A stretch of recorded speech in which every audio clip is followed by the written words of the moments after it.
Welcome, everyone. Thank you for joining Informed Perspectives, Religion in the Race for the White House with esteemed guests Elizabeth Bruenig and Charles Mathewes. Today's webinar is hosted by the Religion, Race, and Democracy Lab at the University of Virginia. This is the second program in our Informed Perspective series, which brings journalists, documentarians, and humanities scholars into conversation about issues concerning religion, race, and politics.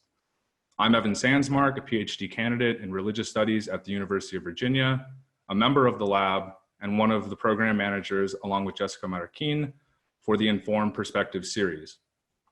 I'd like to thank the Luce ACLS program in Religion, Journalism, and International Affairs for so generously sponsoring this event. There will be more of these webinars in the future, and you can find information about all of our upcoming events on the lab's website, religionlab.virginia.edu. Also on the website, you will find recordings of past events, including our first Informed Perspective event on religion, migration, and democracy. Today's event is also being recorded and will be available later this week on our website. If you enjoy programs like this, we invite you to listen to the lab's signature podcast, Sacred and Profane, about religion in everyday and unexpected places, available wherever you find podcasts that you listen to. Before I introduce our speakers, a few notes to our audience who I want to encourage to raise questions throughout the event. To do so, please use the Q&A function at the bottom of your screens. The chat and raise hands functions have been disabled. Please note that all attendees have the ability to upvote each other's questions. There will be time at the end of the event to field some of your questions. And now it is my pleasure to introduce our two speakers. Charles Mathewes is the Carolyn M. Barber Professor of Religious Studies at the University of Virginia, specializing in Christian theology and religious ethics. He's also interested in issues around religion, society, culture, and politics. He is co-director of the Religion and Its Publics Project at UVA, as well as the author of several books, including Evil and the Augustinian Tradition, A Theology of Public Life, and The Republic of Grace, Augustinian Thoughts in Dark Times. His newest book, A Future for Political Theology, is forthcoming. Elizabeth Bruenig is an opinion writer at the New York Times, where she writes on Christianity, politics, and morality in public life. Previously, she was an opinion writer at the Washington Post, where she published a Pulitzer-nominated investigation of an unprosecuted sexual assault in her Texas hometown. She has worked as an editor in the Post Outlook section and as a staff writer at the New Republic, and prior to her work in journalism, received her Master's of Philosophy in Christian Theology at the University of Cambridge as a Marshall Scholar. She lives with her husband and daughters in New England. Thank you both, Chuck and Liz, for being here today. I've been personally looking forward to this event for many weeks. So let's continue on to the reason why we are all here today. Chuck, if you'd like to start us off, that would be great. I'll hand it over to you. All right, hi everybody. It's great to be here. And thank you, Evan, for setting this up, and thank you, Liz, for preparing your own remarks. And it's good to have this chance to talk. The question I wanted to talk about today for a few minutes is there, and if not, can there be a religious left? So let me say a few things in preparation for that, and then I'll get into it. So for a long time now, a narrative has developed in American politics of the kind of red state versus blue state divide. My favorite version of this actually emerged in 2004, right after the election, with a map that organized the states into two distinct areas, one called the United States of Canada and the other called Jesus Land. Now, over the past 10 years, a more sophisticated version of this, what I think is more sophisticated, has emerged, involving not just religion, but also race in these issues. And noting the way that the whiteness of the Christianity that is mobilized often in American politics is an important factor about it. These days, and I think growing over the last decade or so, maybe longer, is this question, though, about whether this religiosity of American politics, which seems heavily accented to the right, could also become something on the left. Here there are really two basic questions, right? We won't be talking about them evenly today, but I think they'll both be emerging in our comments. The first one is about the right, about whether this GOP white Christianity is stable and likely to endure. Now, I suspect that in the short term, maybe the next decade or so, it is possible, but it seems to me very hard to see how the demographics alone would not challenge it. as we see the browning and the immigrantizing of American Christianity, both Protestant and Catholic. This is all a very interesting issue. It's not really my question. I think Liz will be talking about that a little bit. The second is whether this divide can be confronted from the opposite direction by a rival form of political Christianity or an alliance across multiple religious traditions that we might call the religious left. My answer is, just to give you the headline first, it is not likely to have a legible effect in this election, but with the right intellectual moves combined, and this is really important, it seems to me, with a strong and flexible institutional organization, which it currently lacks, a future religious left is possible. Possible. However, and here I speak more as a theologian, whether that is wise is a further question indeed, and I will raise some. So first, let me just lay out some facts here. You probably know some of these. Why do people think a religious left is both possible and potentially desirable? Now, the first claim is that historically, the religious left, or something like it, has been a powerful force in American public life and civil society. You can make this argument going back at least to abolitionism, to the social gospel, to the progressive moment and the New Deal, and most famously in the 20th century in civil rights. I'm not going to address all of these except to say that there is a tension between being a participant in civil society and being a curator or referee or guardian of the public square. And it seems to me most of the time the churches were seen as a functional structuring force of civil society. And that's the way that they've been read from Alexis de Tocqueville through someone like Robert Putnam. But when they acted within civil society, however, they drew on their currency, their cultural capital, as legitimating forces. And it's possible that in the 1960s, especially in that moment of civil rights, that the increasing changes in the structure of public life combined with the serious exertions of the churches as advocates for a number of causes, especially civil rights, but also in different ways, the anti-Vietnam movement, movement to women's liberation, and even in the early 1970s, early movements towards gay liberation. It's possible that these forces actually broke the power of the religious moderate, the religious guardians, as it were, delegitimated them enough to make it impossible for them to regain their audiences in their own constituencies. That's one thing. The other thing is that public life now, as opposed to the 1960s and before, is very different. And churches are positioned much more weakly, often as special interest groups, rather than Olympian guardians. So history may be less relevant as a sign of hope than some would think. Second claim here about why people think that a religious left is possible and desirable is that currently there are, in fact, a great number of politically leftist religious people. This is very, very true. America is still a very religious country. And while citizens under 40 seem significantly less committed to religion, some of that is age and stage effect. And anyway, they are less likely to be voters than people above 40 in the first place. But here too, there are some problems. First of all, more religious believers are on the right.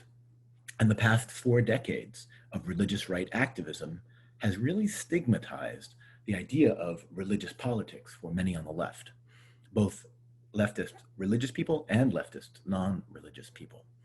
So many people, both religious and leftist, are not wanting to be religious leftists, right? In other words, you can be religious and you can be on the left, but you don't want to operationalize those two things together.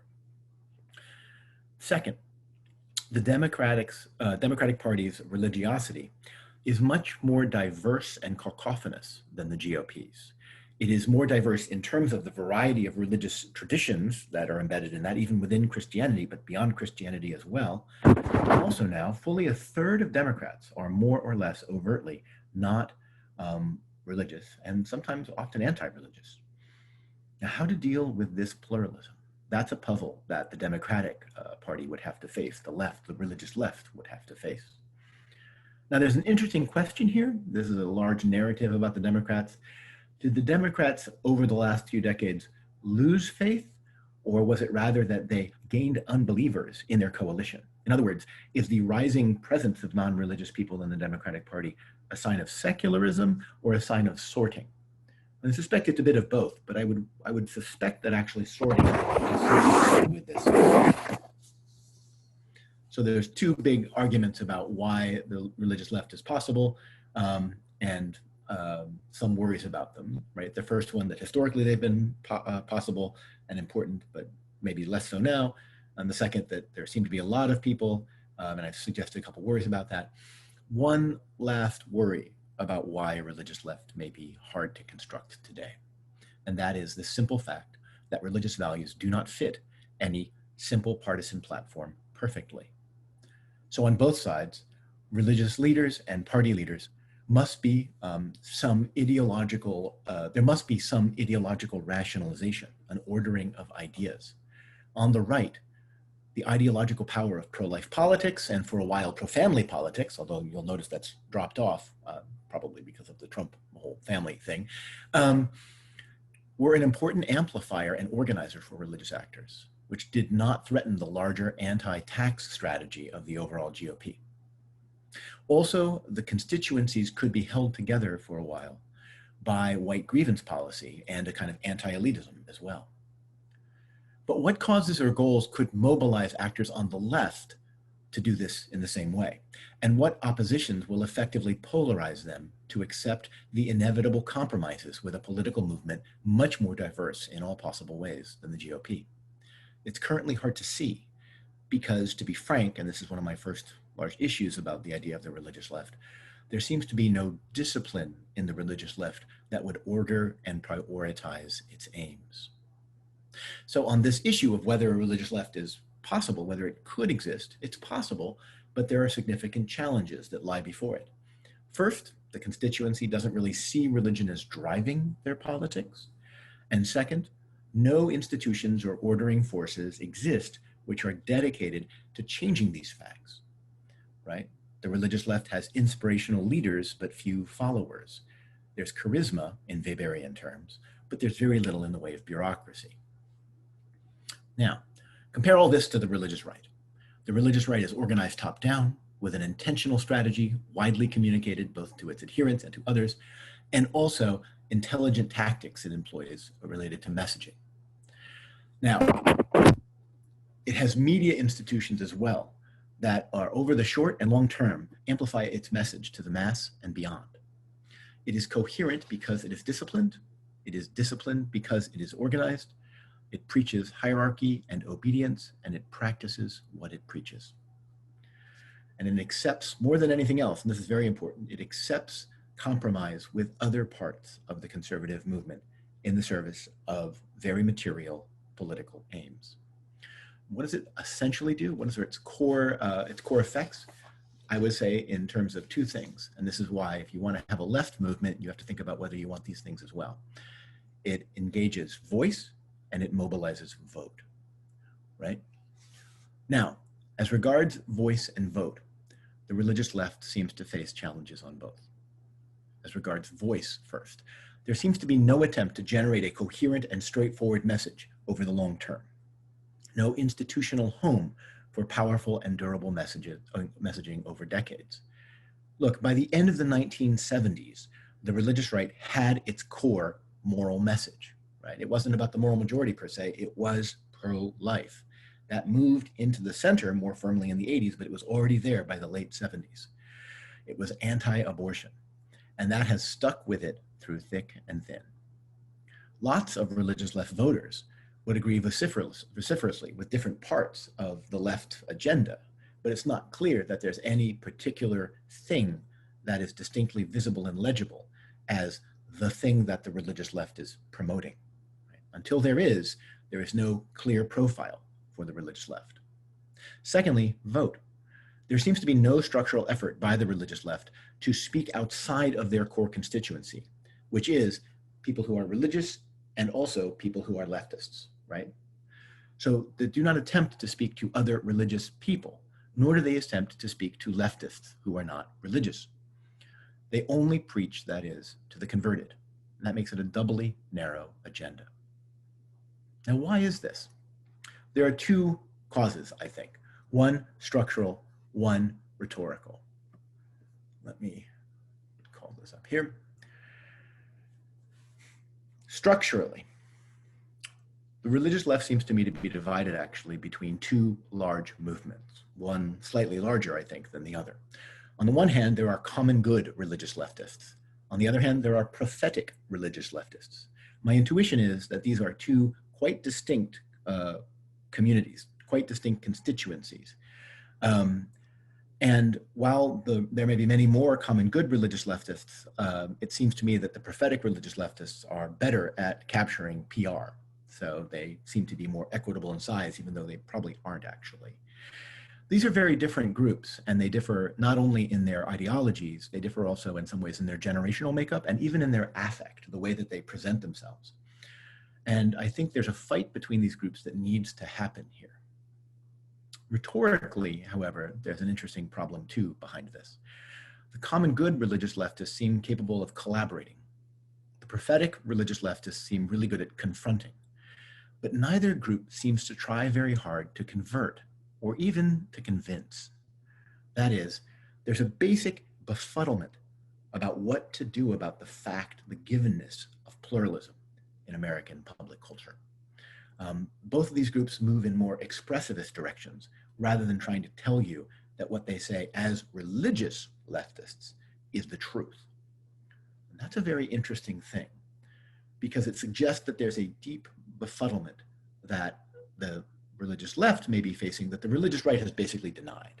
The religious right has decided not to engage with the problem of pluralism at all. It has doubled down on an older version of kind of reestablishing a certain form of Christian triumphalism.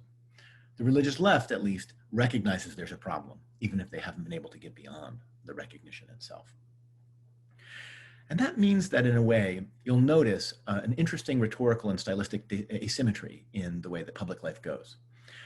In both the religious left, the prophetic religious left, and the common good religious left, there seems to be no attempt at what I would call broadly apologetics or catechesis.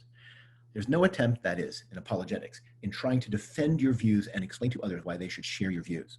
And there's no attempt in catechesis, that is, in teaching people who are latently already of your view that they ought to be more explicitly of your view, mobilizing them, bringing them into the movement. This is interesting because there are apologetics and catechesis about all sorts of other things in American politics, right? How to be anti-racist, how to be a good environmental activist, how to be a good person engaged in gender equity, how to be someone who's concerned properly about immigration and the coming increasing diversification of America. There's all sorts of ways in which people are being taught how to be these things. I don't think there's much in the way of a sincere effort at trying to convince people to be religious leftists, either who are latently already because they're religious and on the left, or because they might be religious but they should be left, or that they're leftist but they should understand that religion is the way to go. It's an interesting absence. So there's a couple problems there about the future of religion and the left. But behind all of that, there is this deeper, to me, theological question.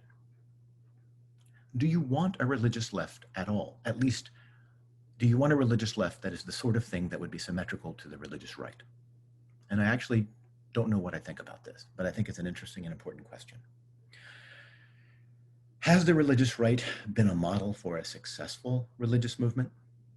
I mean, tactically, that seems unquestionable, but in other ways, maybe not. Much depends on the criteria that you look at to judge what success is.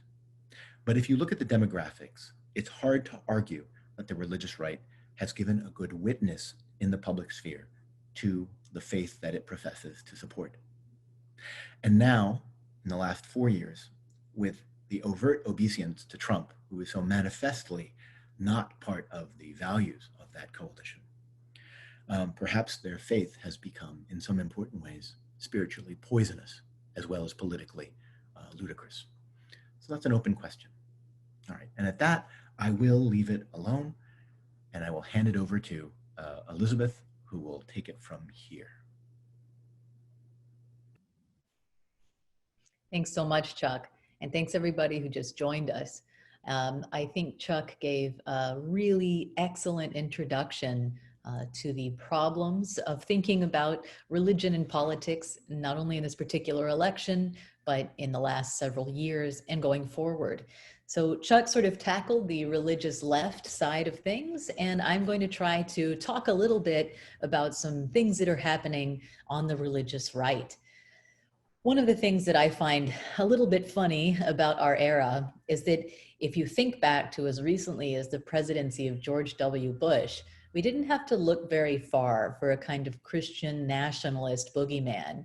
People complained very forthrightly about George W. Bush willingly occupying that type of position. When 9/11 happened and radical Islam was framed as the greatest threat to the United States, it was even easier to see a kind of muscular, neoconservative Christianity emerging on the religious right and being very ascendant in the GOP. They were an incredible force to be reckoned with. Culturally, they were a force to be reckoned with. And it really did look like some kind of Christian triumphalist story was going to be the future of the Republican Party and possibly the United States going forward. It's part of the reason there was such a vigorous new atheist movement in that same period, led by people like Richard Dawkins, Christopher Hitchens, Sam Harris. They played a role in pushing back against this Republican politics that was mainly animated by a triumphalist style of evangelical white Christianity. These days, sort of without any fanfare, all of that seems to have changed. Right now, the boogeyman that's used to, I think, exemplify all of the problems with white Christian nationalism comes from a novel that was written in the 90s, The Handmaid's Tale by Margaret Atwood. The television version of The Handmaid's Tale aired on Hulu right around the time that 2016 was really taking shape. And I think that metaphor has settled in as the one that is going to dictate how we think about Christian nationalism, at least for the duration of this election cycle. It certainly has done so for the last several years. I think there are a lot of reasons for that. I think that it's very evocative imagery, and obviously Atwood was thinking about highly organized, highly militant, charismatic Christian groups when she came up with her fictional theocracy. On the other hand, as protesters have begun dressing up as handmaids and protesting around the country, mainly laws related to abortion and reproductive rights, Amy Coney Barrett has emerged as a potential Supreme Court justice to take the place of Ruth Bader Ginsburg. She was nominated by Trump, and she was involved in a Catholic charismatic lay group called People of Praise, in which women life coaches, essentially women leaders, were known as handmaids. That made her a perfect candidate to fit into this Handmaid's Tale framework. And I think it's the strangest thing I've ever seen. The reason is there is no part of the Christian right in America at the moment that actually seems to be even dreaming about, much less headed towards, the establishment of a Christian triumphalist society that is fully immersed in Christian culture and thought, that has a kind of great awakening style about it, where people are nudged into Christianity, or at least Christian behavior via policy, through this saturation of right Christian thought in society. That does not seem to be the direction that things are going in. And there are several reasons for that. One of them has to do with demography. So a few interesting polls here that are recent from Pew. They've come out in the last couple of years. There have been broad-based declines in share of Americans who say they're Christian in almost every age and demographic group. So overall, men who say they're Christian between 2009 and 2018-19, when this survey was conducted, down 12 percentage points. Women, 11 percentage points. Silent generation, these are people born between 1928 and 1945, 2 percentage point drop in those who identify as Christian. Baby boomers between 1946 and 64, 6 percentage point drop. Gen X, 8 percentage point drop, and millennials, a 16 percentage point drop. Among whites, that is a 12 percentage point drop in identifying as Christian. Non-Hispanic Black people, that is an 11 percentage point drop, and Hispanics, a 10 percentage point drop. Less than college education, 11 percentage point drop. College graduate, 13 percentage point drop. And in every region of the United States, there have been major declines in Christian identification. This goes for Republicans and Democrats as well. The decline in the Democratic Party has been more precipitous, a 17 percentage point drop, but in the Republican Party, that's still a 7 percentage point drop. Now, white evangelicals remain the single largest religious bloc inside the Republican Party, and therefore they wield a significant amount of power. They get to set priorities. That's a major role that they play. For them, priorities of the past have been same-sex marriage, pornography, censorship in media. You can remember a little bit of that happening in the 90s, and foreign policy, especially where it comes to policy regarding Israel, and then of course abortion. Right now, evangelicals still serve a prioritizing role inside the Republican Party, but they have had to prioritize their own priorities. They realize their capital is somewhat limited. What they're interested in now are issues around abortion and religious liberty. Religious liberty has taken the place, I think, of prior white evangelical attempts from the right to establish a sort of nationwide Christian culture and politics. What religious liberty means to them is carving out enclaves where they can, in certain parts of the country, through conservative judges being on the bench and conservative state and city legislators being in power, they can manage their own affairs and essentially exist in a small, contained Christian culture where the laws are favorable to the types of things they want to do. So if you look at the major court cases that have fired up evangelicals over the past few years, the Masterpiece Cake Shop, right? That has to do with whether or not businesses are obligated to serve all clients, or if a business qualifies as a type of expression. And therefore, even though it is commerce taking place in the public sphere, can they make decisions based on their religious beliefs as to what they will or will not participate in the market? That sort of case is the type of case that evangelicals are most concerned about. What they can do in their businesses, in their places of work, whether or not they can choose who to hire, who to serve, who to fire, etc. And this goes not only for white evangelicals, but also for conservative Catholics, who have also gone to court many times in the last several years for similar reasons. Who can they let go from Catholic institutions, schools, hospitals, etc., based on their religious beliefs? And what they are most concerned about is that they are going to be forced via legislature or decisions on the Supreme Court to participate in different activities in the public sphere via their institutions that are contrary to their religious beliefs. Instead of trying to affect a nationwide conversion that would sort of forfend those kinds of challenges being made, which they have no expectation of, they are interested in trying to elect leaders who are sympathetic to their desire to form these sorts of enclaves, which are geographical, but they're also demographic, where they will not be hassled in their thought by the sort of problems presented by pluralism. So what that looks like, I spoke to Robert Jeffress about this in the run up to 16. He is one of Trump's most prominent evangelical advisors. He is the pastor of First Baptist Church in Dallas, which is an enormous megachurch that wields quite a bit of influence in the area.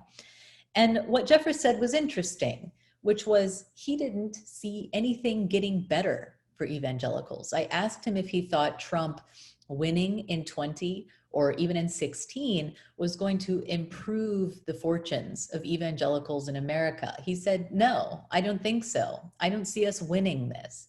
He doesn't see victory as a possible outcome for white evangelicals in America. They're not going to win the war of ideas. Obviously, culture has become increasingly dismissive of the kind of beliefs that evangelicals advance.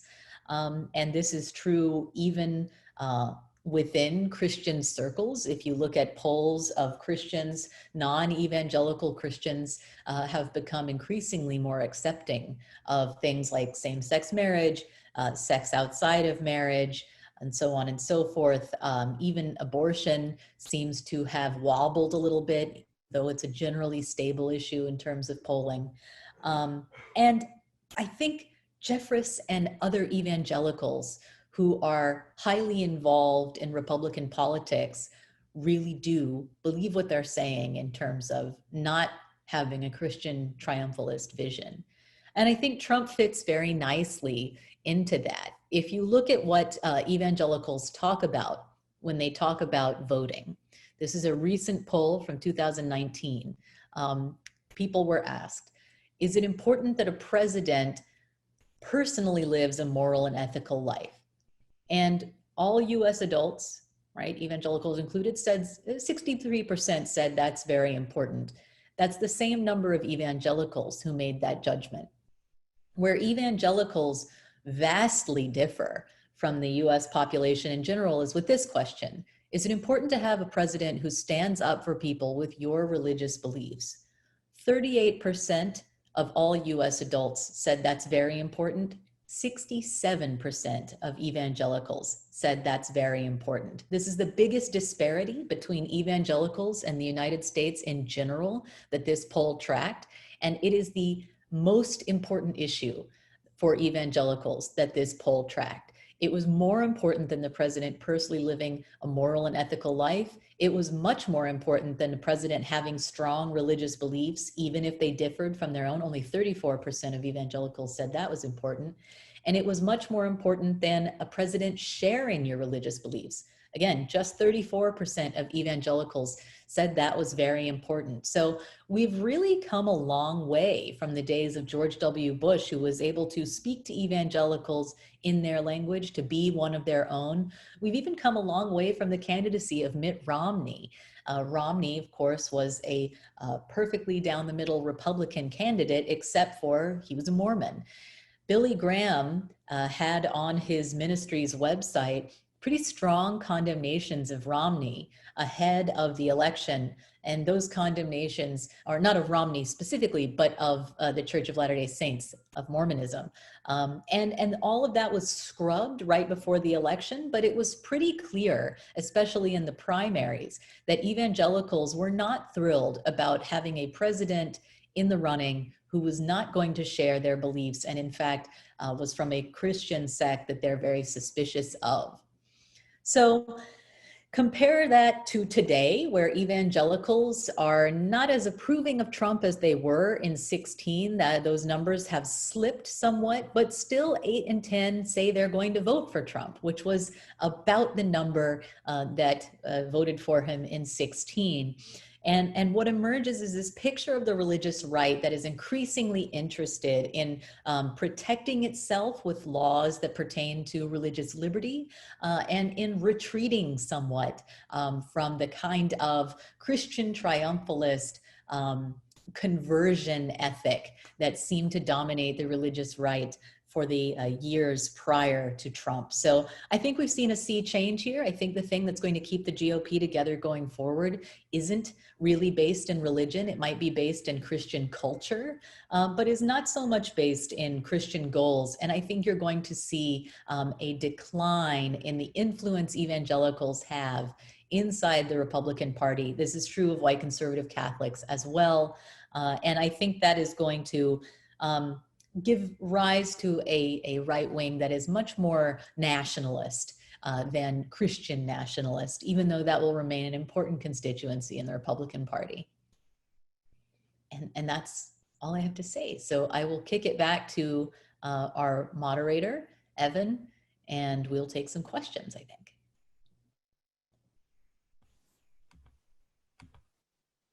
Great, thank you. Yeah, so thanks to both of our presenters. I think we're going to be all put on the screen now to have a sort of approximation of a discussion. We're getting tons of questions from different angles, some emails, some of the Q&A. I just wanted to start, Liz, by following up on something you were saying, because it also relates to what I believe is your most recent column, which was occasioned by the Supreme Court nomination, Amy Coney Barrett.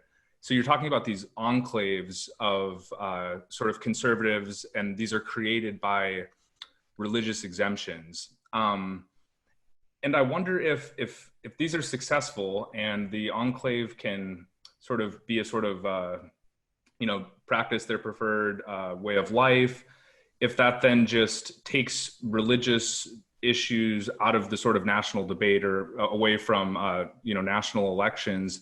And then I guess my more specific question is that going to be enough for either side? Because you can see on the liberal or secular side of people saying, well, wait a second, like we can't have these people denying people certain rights, for example. And then on the conservative side, I do worry a little bit, and this actually relates to one of the questions about somebody actually brought up Vermeulen and the integralists about them wanting a sort of more robust takeover of the state. So I wonder if that's actually really a solution or if that's just going to be a sort of temporary status quo.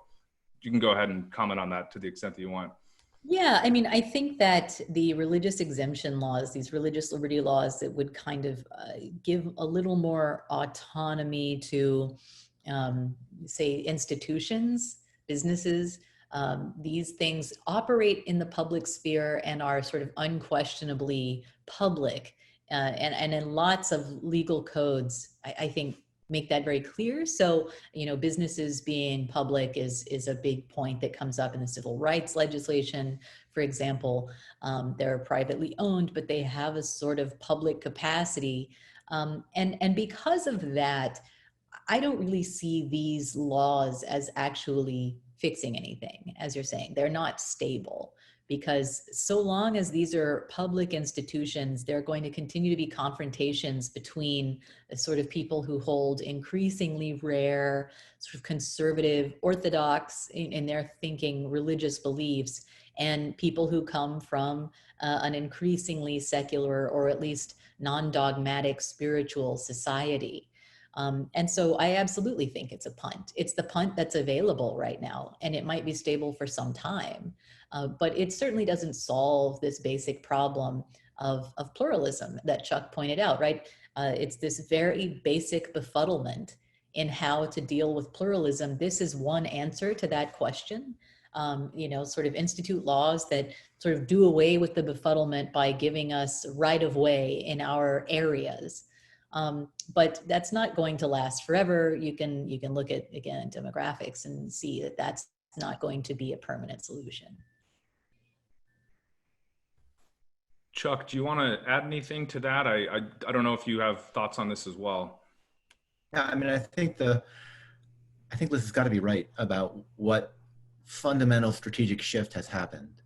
And that's really interesting on the right, in terms of the change from, an era where it was unselfconsciously framed as we are the moral majority, to now this context of an enclave. And as I tried to say as well, even the modes of conservative religion in America, because of the need of immigrants to keep replenishing the pews, the mode of conservative religiosity, I think, is likely to change in ways that will pry apart conservative politics and conservative religiosity in some possible ways to some degree. And then looming behind it, I'm just listening to Liz thinking about this, that, there are these really important moments in the mid-century in America, both and more globally. So Vatican II, you've got Nostra Aetate, you've got a number of efforts that are trying to think through the relationship of this faith community to other radically, some quite different faith communities, and to the larger secular world. And you've got a lot of Protestants trying to do this as well. And you've got a lot of other religious traditions and thinkers trying to do this as well. And I'm just thinking now, as a kind of more or less fully paid up religious intellectual, it feels like since basically the 60s or maybe the 70s, we haven't really made any significant theoretical advances on helping these communities think hard and constructively about how to deal with otherness. And it feels like if there's as an academic, I'm always looking for ways to feel bad about myself in ways that also make me compliment myself as having some meaning in the world. And here's one. I mean, it feels like the academics have failed in some ways. The scholars and the theologians and the religious intellectuals have failed to figure out a way to talk about having their convictions, having their commitments unapologetically laid out, and yet also recognizing the need to have to admit and face up to the fact that not everybody shares these convictions. And I know both Liz and Evan that you both know that a lot of academics think about this all the time, but it strikes me as a real failure that somehow it hasn't settled down, and instead we're getting this much more kind of anodyne, well, that's just my opinion, bro, kind of view out there in the pews. That's what I was saying.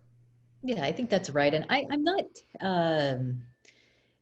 as this is happening, as there is a decline of Christianity in the United States, and as different forms of Christian politics that seemed available, say, under Bush, now seem less likely. I think that's why we're getting these different theories of Christian politics that are sort of maximalist. The integralist theory of Christian politics, where there's going to be an integration of church and state, and the church as an institution is going to wield, significant power. That's not something that the church as an institution is even seeking. If you read Pope Francis' latest encyclical, it appears to be, among other things, and I'm writing an essay about this now for Commonweal, it's an attempt to kind of repair and hold together liberalism, by inculcating certain virtues that make liberalism more stable. It's a warning against these kind of off-ramps from liberalism that can lead to, far-right versions of governance that the church historically has disagreed with, and far left versions of governance the church has historically disagreed with. So I think that those types of movements are signals. They tell us that things are shifting in society in such a way that these ideas that are a little bit fantastical start to seem appealing, because they're sort of simple answers that would be very stable, that don't have this kind of unstable punt quality that the religious liberty laws do. And on the other hand, I think you see them because of things that are going on in the church, right? So integralism also has the effect of imagining a Catholic Church that is stable, which is also something that I think is a little bit up for debate in a way that it hasn't been before, partially because we have a Pope Emeritus, partially because there is such widespread discontent with the Pope in the United States, and because the church has been embattled for the last 20 years, roughly, with these extremely demoralizing, discrediting, and financially draining sex abuse cases. So for all those reasons, I think you're going to see these kinds of thoughts pop up, but I don't see them as having a whole lot of contemporary political purchase. Just one addition to what Liz was saying. Liz, that sounds like a great essay, and I'm looking forward to reading it in part because I too, I'm a footnote nerd on encyclicals, and I love the fact that Francis actually cites the Bavli, the Babylonian Talmud, in this one, which I thought was pretty cool. I've read a couple pieces lately about what's happening in Europe that might be different in some ways than the US. if the problem of Christianity's prominence in America is around the right, in a fascinating way, it seems like Christianity's prominence in Europe is in the kind of center left in this, or maybe center right, in this idea of Christian democracy. And a number of political scientists are now wondering, what really destroyed this? And it's interesting because in a lot of these countries now, the Christian Democrats have really fallen off the kind of political radar screen. And I wonder if Francis is actually thinking also about that, about not so much the American context as, in some ways, a little more proximate to him now, the European context. What do you think about that, Liz? Yeah, I mean, I think it's entirely possible. I think that Francis, in his remarks over the past several years, has had these sort of two basic concerns where it comes to politics. One is the rise in nationalism in Europe and also in the United States, but Europe mainly, that has accompanied this surge of migrants from the Middle East, as there have been significant conflicts that have pushed migrants and refugees into Europe. That's created all kinds of political turmoil in Europe and has led to the rise of some parties and figures that I think Pope Francis finds very troubling, especially as somebody as he is from the global South. And the same kinds of politics in the United States based on, again, people coming up from the southern border. And so that's been a concern of his.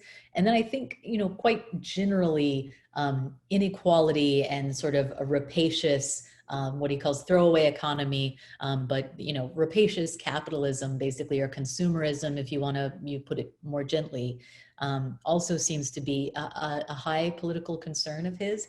And I think that also lines up with what he feels has been a sort of decline in virtues that allowed that kind of economic activity to exist without becoming a sort of hyper supercharged version of itself.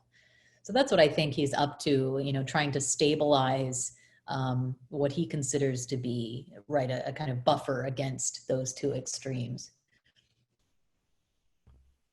Let me jump in here real quick since we got lots of questions. You have actually incidentally touched on a number of different questions. Some people were raising concerns about public accommodations, Civil Rights Act, things of that, which was kind of what I was hinting at when I said that it's not entirely clear that everybody's going to be okay with this this sort of enclave idea, which is an idea that I think is gaining some traction. David French, his new book, I think, is going to be sort of pushing a vision like this.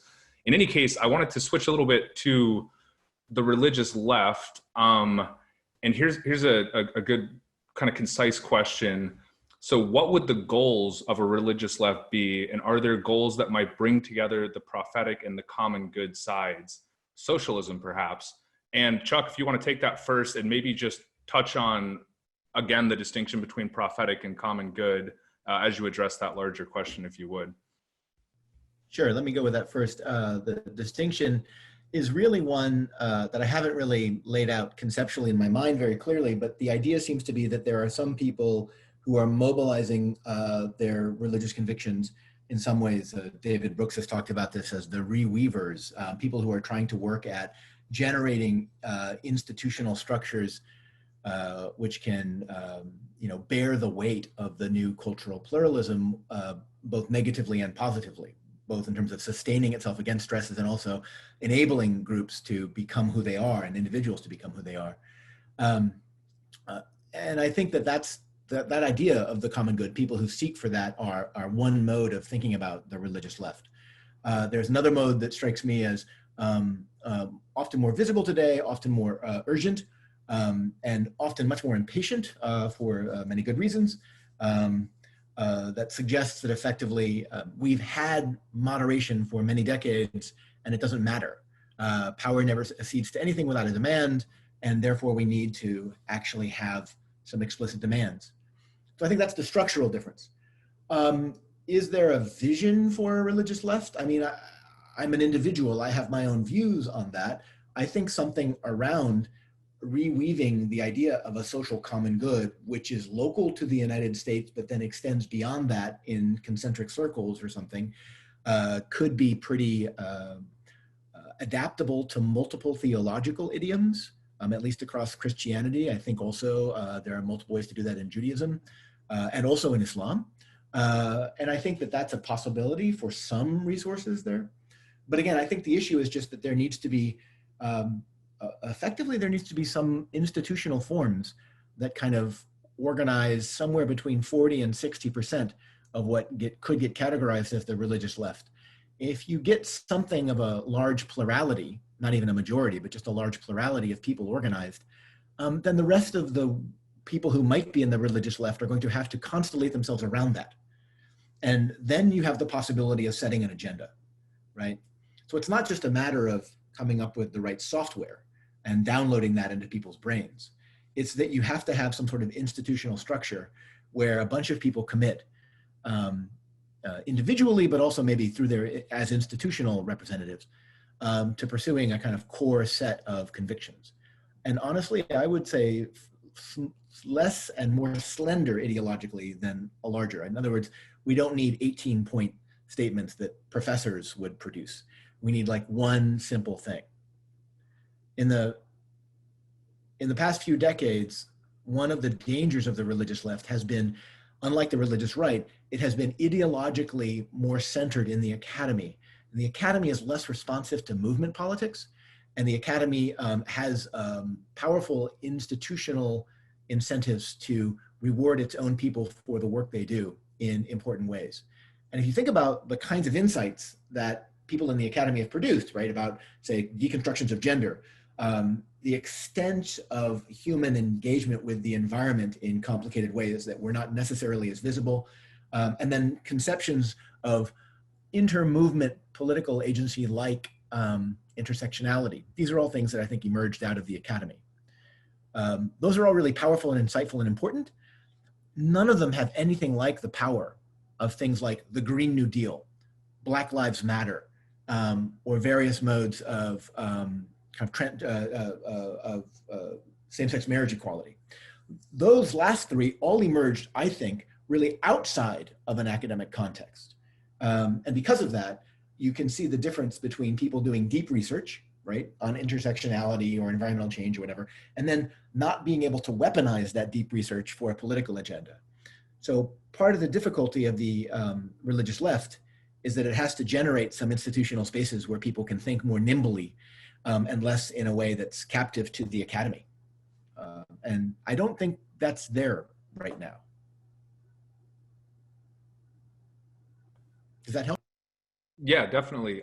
Liz, do you want to jump in as a sort of religious person on the left, if you would be comfortable with that characterization?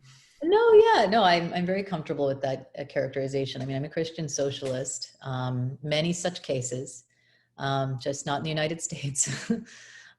Yeah, I mean, what always comes to mind when I think about organizing a religious left, and I think Chuck's exactly right about all the institutional barriers, there are also major cultural barriers. So to organize a religious left, you have to be able to answer the question, what is important about us that knits us together as a bloc? And we have to do that in order to wield any kind of political power. The thing about the religious right, as we characterize it is a bloc. It is basically white evangelicals and white Catholics. Not to say that there's nobody else on the religious right, but those are the overwhelming demographic majorities in the religious right.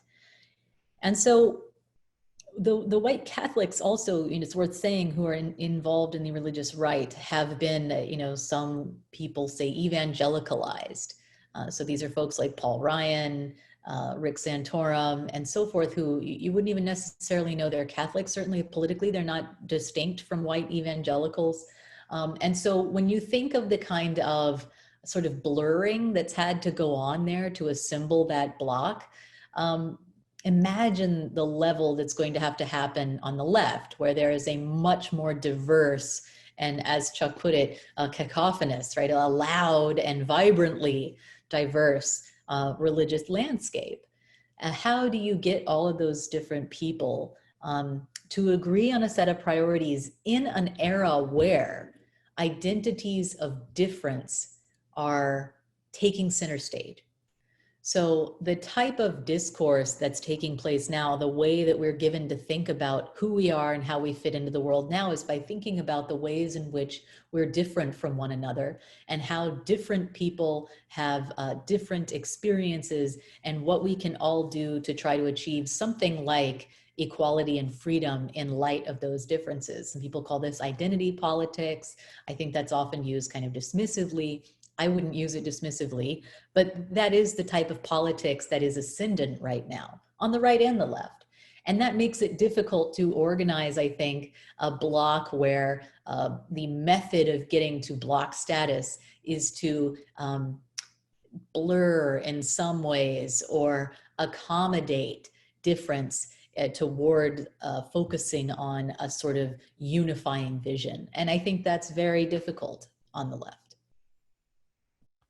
Okay, great. And just to reflect the democratic spirit of the moment, I want to just quickly ask for comments on what is the most upvoted question. So real quick, I would like to hear more about the quick assertion that the religious right's practicing what it preaches. I think this is to you, Chuck. Valuing life, but defending the death penalty and abandoning the women's lives with unwanted children, preaching abstinence and at times being adulterous or abusing children.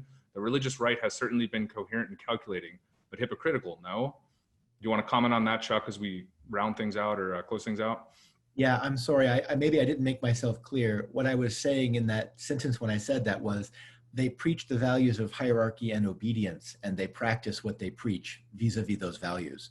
I think part of the damage that has been self-inflicted by the religious right has been the manifest hypocrisy of the religious right for many decades, right? And just as human beings, we're all hypocrites, but for many decades. But then in the last 4 years, the damage to people in conservative communities, I would say, as a theologian, spiritual damage, especially to people under 40, has been palpable. And any of us who know people who are members of these religious communities know they feel the pain that they are by trying to hold together these convictions. So I don't think the religious right, in that sense, as my view, practices what they preach in terms of their overall normative vision. It's just that, as Liz was pointing out, there is a ruthless singularity to the way that their movement has been put together. There's a kind of first order, if we can borrow another image, a first order unity to that. And I think that the difficulty on the religious left is how do you construct any kind of unity that would be even remotely similar? And I think it's possible, I just don't know how to do it. And I think it's the task ahead of anyone who wants to organize a religious left. That's all.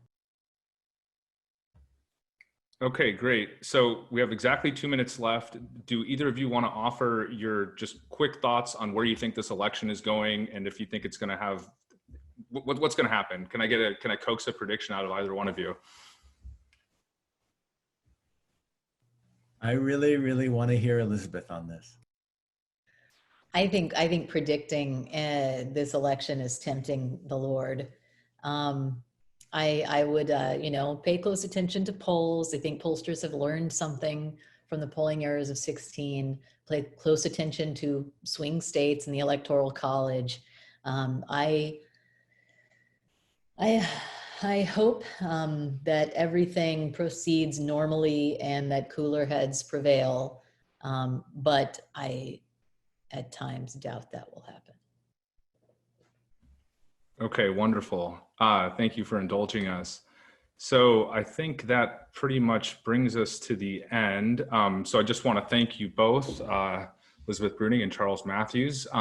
Great presentations. Thanks for the dialogue. Thanks for answering as many questions as you could. I'm sorry to the audience that we couldn't get to more. It is always so. So as a reminder, the recording today will be available on the Religion Lab website, which is religionlab.virginia.edu. It should be sometime later this week. So yeah, thank you again to everybody who's here. We hope to see you again at future events. Thank you very much.